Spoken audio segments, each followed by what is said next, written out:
আমরা দাঁড়িয়ে রয়েছি মহাকরণের মেন গেটের ঠিক পাশে পিছনের দিকের যে জায়গা যেখানে দেখতে পাচ্ছেন দূরে এই মহাকরণের ভেতরেরই মহাকরণ সংলগ্ন মন্দির রয়েছে এবং সেটা সাজিয়ে তোলা হয়েছে।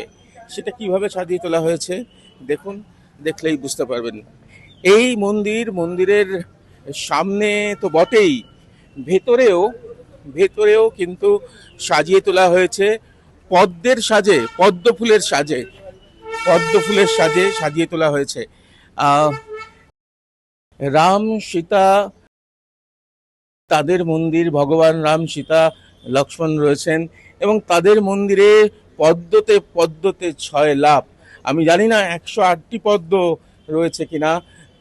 দুর্গার পুজো করেছিলেন শ্রীরামচন্দ্র, দুর্গার পুজো করেছিলেন, মা দুর্গার পুজো করেছিলেন অকাল বোধন, তাতে একটি পদ্ম কম করেছিল। আমার মনে হচ্ছে এখানে 8টি পদ্ম, 108টি পদ্মই বোধহয় রয়েছে। মহাকরণ সংলগ্ন এই যে রামচন্দ্র, সীতা দেবী এবং লক্ষ্মণের মন্দির, সেই মন্দিরের আসবেন কিনা মুখ্যমন্ত্রী সেটা এখন দেখার। কিন্তু এই মুহূর্তে মন্দির সাজিয়ে তোলা হয়েছে। আপনার কাছে একটুখানি যাই যে এইখানে কিভাবে সাজিয়েছেন।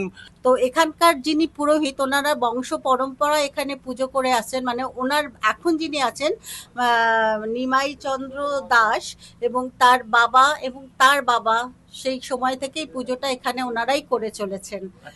না, আমার তো এখান থেকে 4 পিঁড়ি হয়ে গেল মোটামুটি। আর সেখান ছিল 2 নম্বর গেটের কাছে, সেটা ভাঙা হয়ে এখানে এসেছে। তারপর এখানে নতুন মুখ্যমন্ত্রী কি হয় দেখা যায়, যদি আমার কোনো পরিবর্তন হয়। এখান তো আমার থাকার সুবিধা নেই, ছিল আগে, ওটা চলে গেল। তারপরে কি যদি কিছু সুবিধা হয়, নতুন মুখ্যমন্ত্রী এসেছেন, যদি আমার যদি কিছু সুবিধা, থাকার ব্যবস্থা, পুজোর ব্যবস্থা, কিছু কোনো একটা ব্যবস্থা হয়।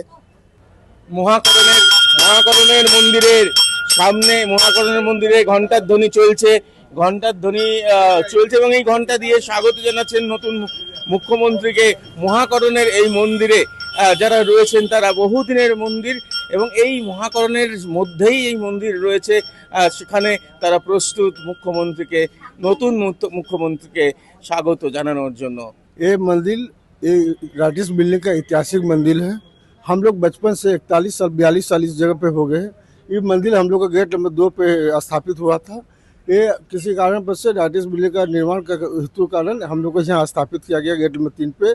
ये हमारे जितने पुरोहित हैं और हमारे स्थानीय नागरिक जो हैं, यहाँ सभी का इन पे पूरा आस्था विश्वास है कि एक न एक दिन हम लोग को राम राज आएगा और यहाँ सुशासन आएगा। यहाँ पे पश्चिम बंगाल में लोगों सुख शांति और चैन से, अमन से, शांति से मतलब अपने निवास करेंगे और रहेंगे। রিক্তবের সঙ্গে প্রীতম দে, এই সময় লাইভ।